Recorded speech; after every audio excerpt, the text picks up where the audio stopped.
आज पहिली मीटिंग आपल्या या महायुतीच्या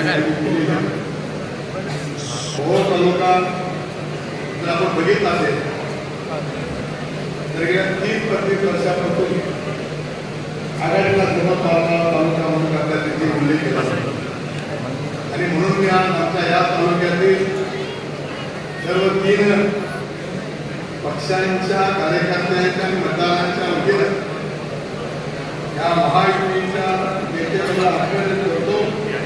आमच्या मतदारसंघातील खासदारच्या उमेदवाराला 6 मतदारसंघापैकी सगळ्यापेक्षा 1 गुणांपैकी जादा दिली अशा प्रकारे आपला नेतृत्व आश्वासन करतो. कारण आघाडीचा धर्म पाळणारा हा माझा तालुका आहे. दादांना परिचित असेल. आज पहिल्यांदा आम्ही आपल्या व्यासपीठावर भाषण करत आहोत. कदाचित महाराष्ट्राला किंवा पुरोगामी विचार करणाऱ्या माणसाला चिंता वाटत असेल. आज यशवंतराव चव्हाण साहेबांचा फोटो लावून या ठिकाणी ही मुलं इतर उपस्थित झाले आहेत. परंतु आमचे नेतृत्व अजितदादा पवार साहेब यांची कामाची शैली कदाचित आपल्याला ज्ञात असेल.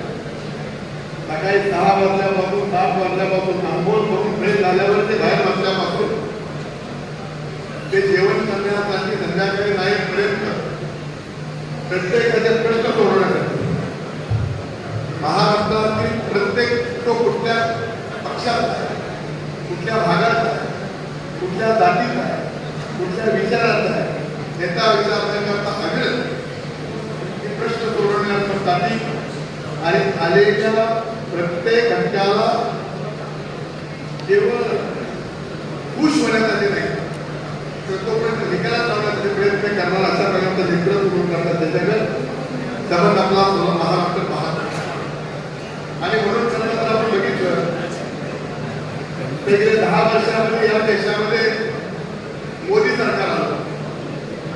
मोदी साहेबांच्या नेतृत्वाखाली सरकार आलं आणि त्या सरकारचा मोदी साहेबांचा कामाचा ओळख तोडून महाराष्ट्र देशातील महाराष्ट्र प्रश्न सोडवण्याचा आवाका बघून अजितदादांनी यशवंतराव चव्हाण साहेबांना अभिप्रेत असणारा महाराष्ट्र जर आपला पुढे निर्माण केला जातो त्याचे काही थोडेफार प्रश्न आपण राहिले असतील त्या जर पूर्णत्वाला घ्यायचे असतील तर ते फक्त मोदी साहेब करू शकतात. मोदी साहेबांचं सरकार करू शकतं.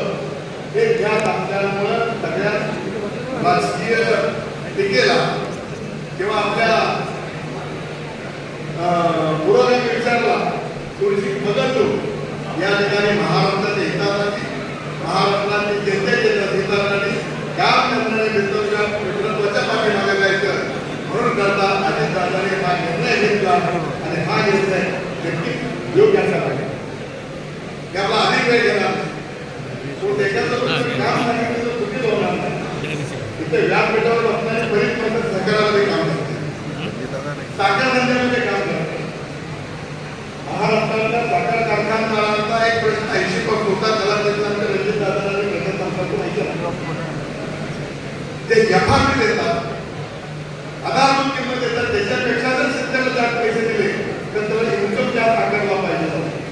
अशा प्रकारे 1980 पासून इन्कम टॅक्सच्या लोकांनी निर्णय ठरवला आणि तो निर्णय 1980 ला घेतला.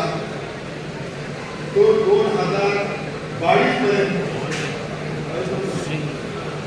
कारण त्यावेळेला आम्ही सत्तेमध्ये होतो, दिल्लीमध्ये होतो, अनेक मिटिंगा झाल्या, अनेक वित्तमंत्र्यांबरोबर मिटिंगा झाल्या, अनेक प्राईम मिनिस्टर बरोबर मिटिंगा झाल्या. परंतु दादा तो प्रश्न आपल्याला माहिती आहे, तो प्रश्न